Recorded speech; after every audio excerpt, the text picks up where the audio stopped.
അടുത്തത് ഹൽ യുഷ്തറത്തുൽ നിയ്യത്തി ലഫ്ളുൻ, നിയ്യത്തിന് ലഫ്ള് ആവശ്യമുണ്ടോ? പറയണം. മുസല്ലി ഫർള അർബ റക്അത്തിൻ എന്നെടുത്ത് പറയേണ്ടതുണ്ടോ? ഒരിക്കലുമില്ല.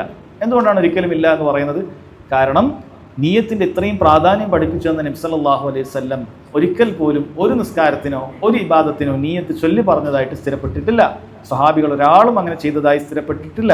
അതുകൊണ്ട് അത് നിബന്ധനയുമല്ല മുസ്തഹബുമല്ല, അത് ഷർത്തല്ല. എന്നൊരാൾ പറയുന്നത് മുസ്തഹബാണ്, നല്ലതാണ്, അങ്ങനെയും പറയാൻ സാധിക്കില്ല. മറിച്ച് അത് ബിദ്അത്താണ്. ചൊല്ലി പറയുക എന്ന് പറയുന്നത് ബിദ്അത്താണ്. കാരണം അതിൻ്റെ മഹല്ല് അത് ഖൽബാണ് എന്നുള്ളതാണ്. ഖൽബാണ് അതിൻ്റെ മഹൽ എന്ന് പ്രത്യേകം മനസ്സിലാക്കുക. ഇനി നിയ്യത്ത് എപ്പോഴാണ് നമ്മൾ വെക്കേണ്ടത്? പണ്ഡിതന്മാർ പറയുന്നത് നിയ്യത്ത് വെക്കേണ്ടത് ഏറ്റവും അഫ്ളൽ അമലിൻ്റെ തൊട്ട് മുമ്പാണ്. നിസ്കരിക്കുന്നതിൻ്റെ തൊട്ട് മുമ്പാണ് നിയ്യത്ത് ഉണ്ടാകൽ അഫ്ളൽ. പക്ഷേ ഒരാളെ ബാങ്ക് കൊടുക്കുമ്പോൾ തന്നെ അല്ലെങ്കിൽ നിസ്കരിക്കുന്നതിന് വേണ്ടി വരുമ്പോൾ തന്നെ അയാളുടെ മനസ്സിലൊരു കാര്യം ഉണ്ടല്ലോ, അത് നിയ്യത്താണ്. അത് മതിയായതാണ്, അതൊക്കെ മതിയായതാണ്. ആൾ നിസ്കരിക്കാൻ വേണ്ടി പള്ളിയിൽ പുറപ്പെടുന്ന ഒരു വ്യക്തിക്ക് നിയ്യത്തുള്ളത് കൊണ്ടാണ് അയാൾ പള്ളിയിലേക്ക് വരുന്നത്, അത് മതിയായതാണ്.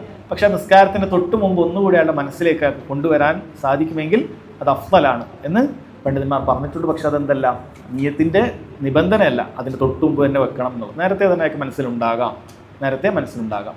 ഇനി നിയ്യത്ത് ഒരു അമലിൻ്റെ ഉടനീളം ഉണ്ടാകേണ്ടതുണ്ടോ? ആദ്യാവസാനം നിയ്യത്ത് മനസ്സിൽ ഇങ്ങനെ ഉണ്ടായിക്കൊണ്ടതുണ്ടോ?